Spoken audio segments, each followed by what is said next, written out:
Hello everyone and welcome back to my channel, or welcome for the first time if you are new here. My name is Lori Beth and today I have a very fun video to do with you guys. I am going to be bringing you books about love for the month of love. I thought I would also do this with spice level included because some of us like a little spice in our love books and some of us prefer love books without spice. You know what? This is a totally judgment-free zone. However you prefer your love in your books, I 100% understand. So I am just going to give that as a guide to go along with each book that I talk about in this video. So we are going to use the chili pepper emoji as our scale for spice level for each book that we discuss. 1 chili pepper is going to be little to no spice, while 5 chili peppers is going to be all the spice. So much damn spice that you will probably burn your fingertips as you are turning the pages of the book. First up on my list is The Cruel Prince by Holly Black. This is going to be a 2 chili pepper spice level rating, and this is actually one of my favorite YA fantasy series of all time. In this book, we follow our main character named Jude, who has lived her life growing up in the world of the fairies as a human.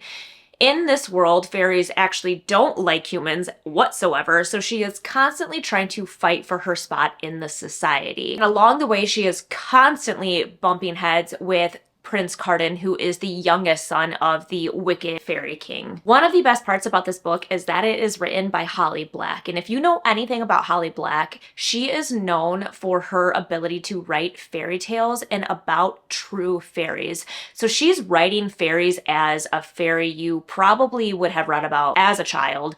So we're not talking like ACOTAR fairies where they are like 6'5" and incredibly ripped and super strong and very handsome. We are talking about fairies that are like normal people. So they look like you and I, but they have fairy abilities. With that being said, she has this ability to write a fairy tale that you almost feel like you're reading a bedtime story. Jude has grown up having to fight and having to be very, very strong. And even though she has been butting heads with Prince Carden along this whole way, as the story starts to develop, you see a relationship start to form between the two of them. So it is that very classic like enemies to lovers trope, but it is written in this beautiful fairy tale setting. And Holly Black's writing is just so immersive. You always feel like you're kind of in the middle of this fairy tale.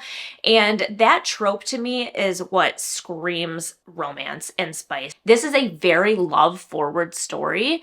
It doesn't start in the beginning of the book. It does continue to grow as the series goes on, but you do see it start to develop in book 1. And because it is a YA series, the spice level is not super intense, but it is just enough to give you that like butterfly feeling in your stomach, which I appreciate about YA romance. It's not so much like rip the band-aid off, like boom, these people are in love and they are gonna have some very adult love together.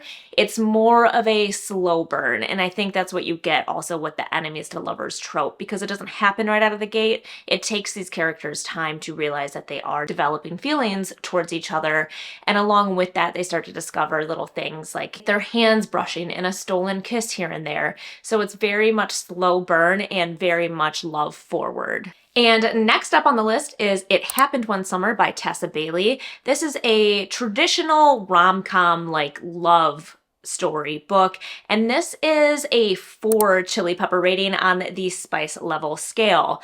This was actually my first book that I ever read by Tessa Bailey, and I adored it so, so much. It was truly a rom-com inside and out. So in this book, we follow our main character, Piper, who is a perpetual party girl, and she's living with her mom and her stepfather in LA. She has lived her whole life basically being able to do whatever she wants, and as a young adult, she finally gets herself into trouble to where her stepfather is like, you know what? I've had enough of this. You need to learn some hard life lessons. I'm sending you back to your hometown. This like completely turns Piper's world upside down because she's not just a party girl. She's lived in the glitz and glam of the LA life, and now she's going to be thrown into this very small seaside town in Washington, and she knows nothing about how they live their lives. So one of the reasons that her stepfather specifically sent her back to her hometown is so that she can revamp this old bar that is kind of run down and dilapidated that her birth father actually used to run. This is his way of being like, here's something to work for, try to fix this place up. If you can make this happen, then you can come back to LA and live your life normally again. So she starts seeking out help from people in the town to make this happen so that she can get out of this town and back to her life. Among these people is a sea captain named Brendan, who is this tall, bearded, brooding man who can't stand someone like Piper because she doesn't know what it's like to work hard. She never has a day in her life. Not only is she trying to prove her stepfather wrong, she is now trying to prove this sea captain wrong and thinking that she is just this party girl that doesn't know how to do anything with her life. It's like every rom-com movie that you have seen is put onto the pages of this book, and I just ate this up. And because this is more of a traditional romance, the spice levels in this book are pretty high up there. And what I mean by that is they definitely start to get to know each other after a while, if you know what I mean. This was just a really lovely, fun read, and it has that classic rom-com happy ending that you always kind of crave. This cute main character girl and this very handsome, brooding man. It gave me everything that I wanted, and it is such a good book about love. Next up is Divine Rivals by Rebecca Ross. This is a 2 chili pepper rating on the spice level scale, and this is a YA romance slash fantasy slash historical novel. So in this book, we follow our main character named Iris, who is working at a local newspaper and always fighting against her rival for the top spot of reporter.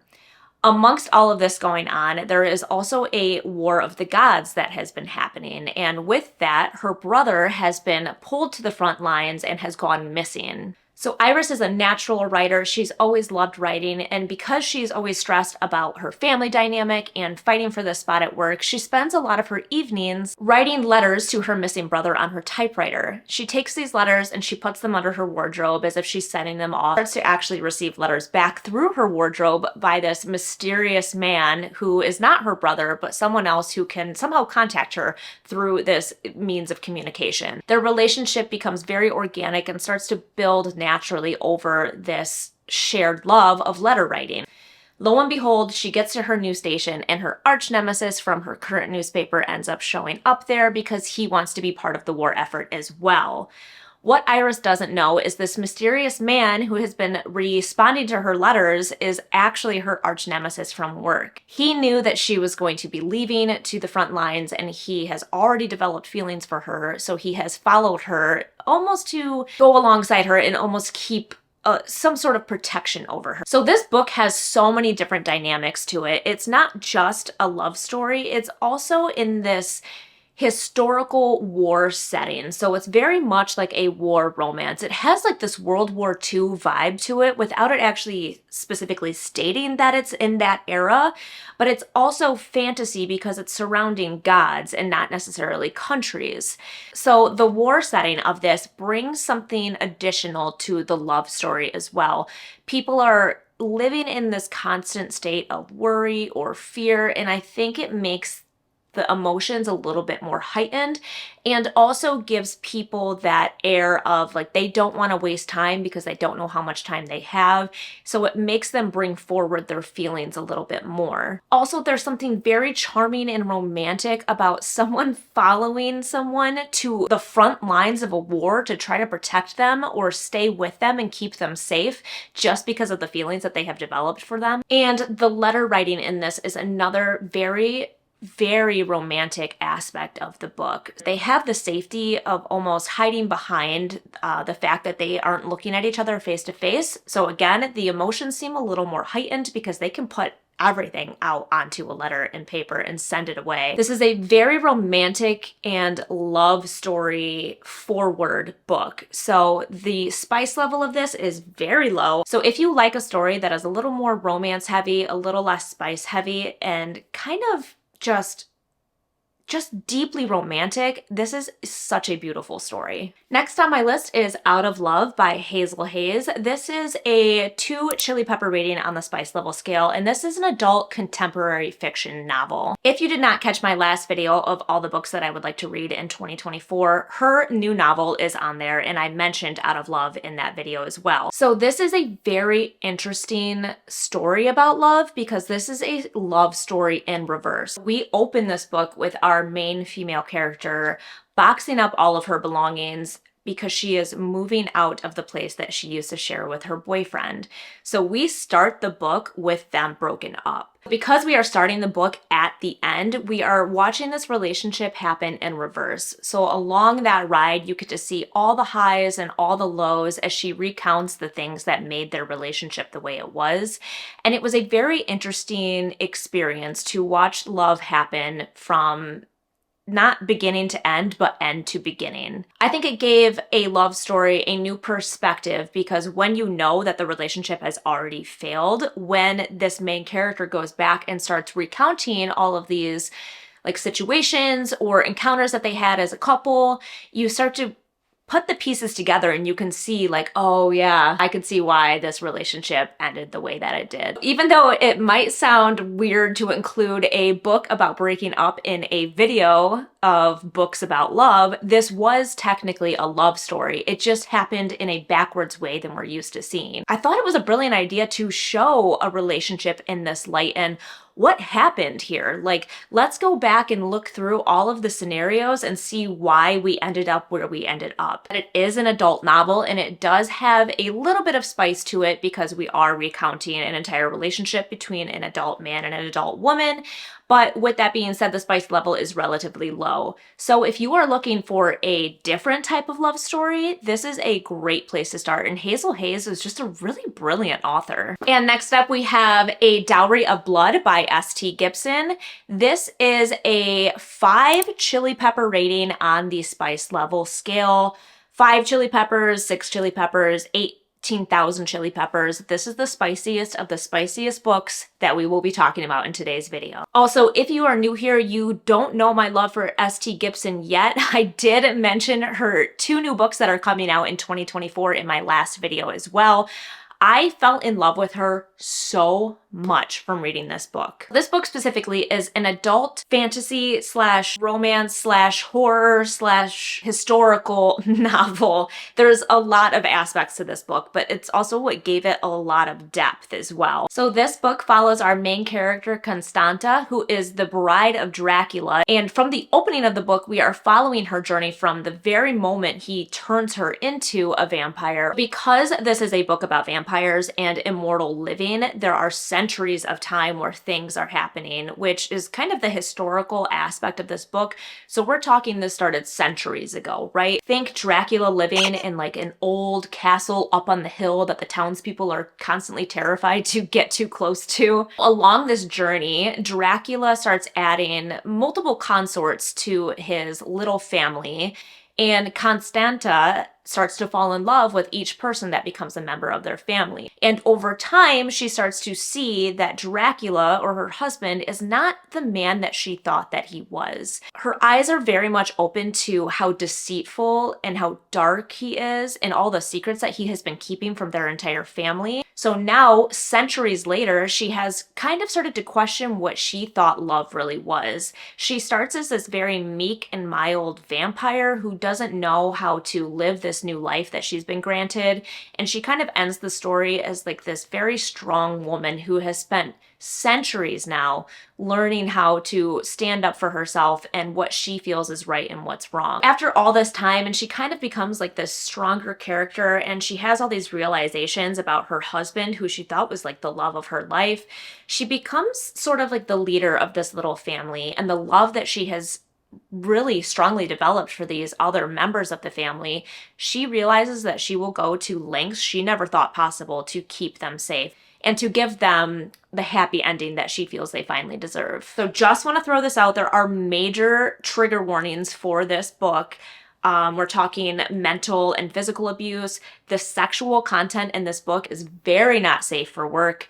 So just wanted to throw that out there before you even pick this book up. I believe S.T. Gibson always does put some disclaimers in the front of her books of any trigger warnings that might be included. So if you are looking for a love story that is like so deep and deeply romantic and deeply sexual, like if you like spice levels that like soar through the roof, this is definitely a book that will quench that thirst.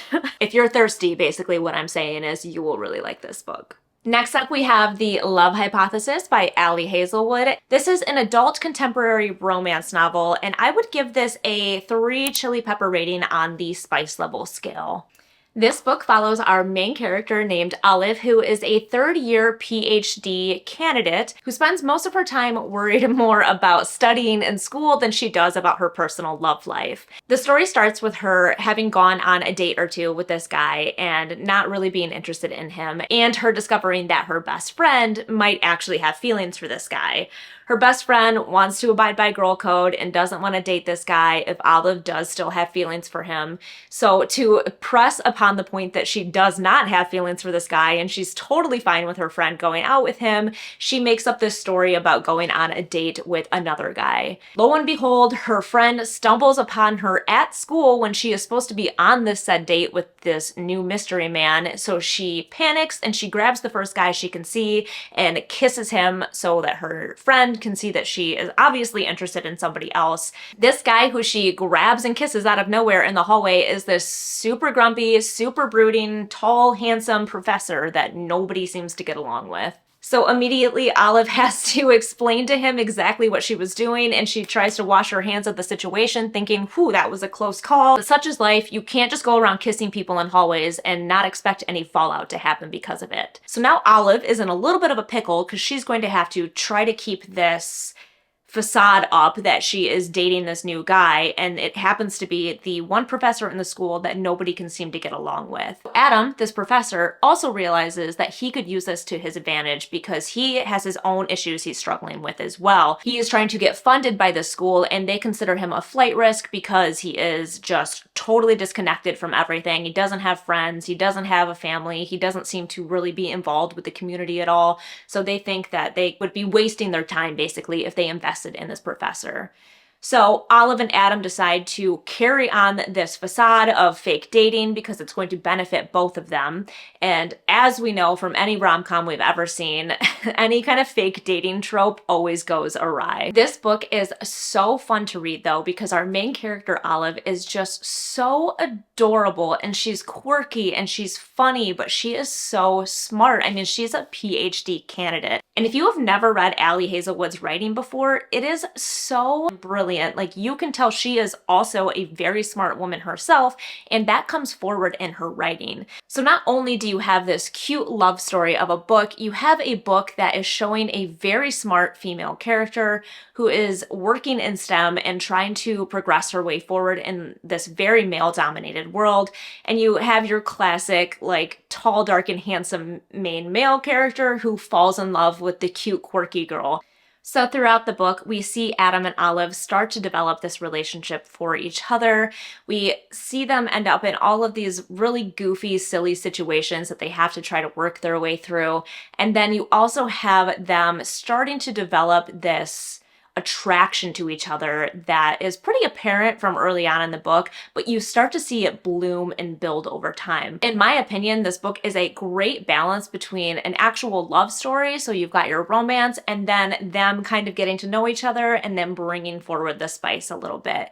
It's not too much of either, and for me, that is such an enjoyable read. This book also surrounds women in STEM, so not only are you getting like your cute, typical rom-com with a happily ever after, you are seeing it with a very strong, very smart female character, and I didn't know that I was missing that in my life, but I am so happy that Ali Hazelwood is bringing that perfect blend for us to read.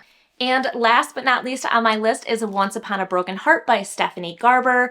This is a 1 chili pepper rating on the spice level scale, and this is a young adult fantasy / fairy tale novel. So if you have been here before, you have heard me talk about this book a time or two, but I am quickly going to recount it for you here in this video. This story follows our main character, Evangeline Fox, who opens up the story having a broken heart because her one true love is destined to marry another. To prevent this wedding from happening, Evangeline goes to Jax, who is the Prince of Hearts, and makes a deal with him. She very quickly starts to see that this deal she made is much more than she bargained for. She starts to go on this very fantastical journey to the Great North where she has to carry out this deal that she made with Jax, and all of these adventures kind of start happening to her. So from the beginning of the book, you cannot help but love Evangeline. She is just this very sweet and very naive girl who wants nothing but one true love in her life, and along the journey of this book, she starts to come to the realization that that might be different than what she had originally thought it was. You cannot help but root for Evangeline through the entirety of this book. She starts off as this very sweet, naive character, but she quickly realizes that she has to grow up a little bit and start making some really hard decisions to get herself through this deal that she made with Jax. So as the story continues, you start to see Evangeline develop this really interesting dynamic with Jax, and of course they kind of start to develop some feelings towards each other. The feelings are kept very separate and they're very much just like run through her own thoughts, and she's like, man, he's actually very like sweet when he wants to be, and he can actually really protect me when he wants to.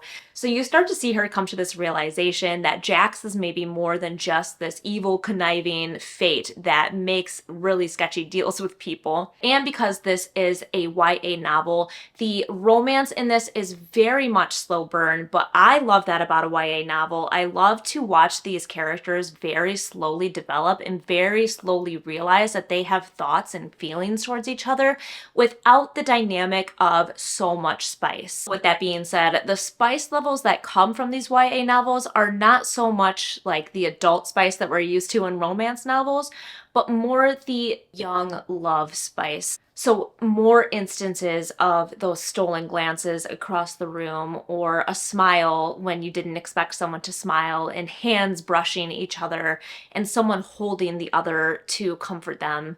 It is another very love-forward story, specifically because it is surrounding the whole thought that Evangeline is trying to find her one true love. But it is also very heartwarming and just very charming, and it takes you away into this fairy tale world. So the setting of the book itself is very fairy tale-like, and you kind of get lost in this little world that Evangeline lives in. You are truly rooting for her this whole time, and you kind of just love to see the love in this book. Well, there you have it, my friends. Those are some of the books that I love about love, and I would love to know if you have read any of these and what your thoughts and opinions on those books were. Or do you have any suggestions of some other books about love that I should include on my future TBR? If you have been around for a minute, you will notice that I have mentioned a few of these books in some of my previous videos. I will link any of those videos in the description box below. And if you have made it this far into the video, go ahead and drop the heart emoji with the arrow going through it, because, you know, love. We're bringing all the love. If this video was to your liking, go ahead and hit that thumbs up button down below. It always helps a girl out. And if you would like to stick around and become besties with me, go ahead and hit that subscribe button so that you can never miss a video that pops up on this channel. As always, it has been an absolute blast, and I can't wait to see you guys in the next one.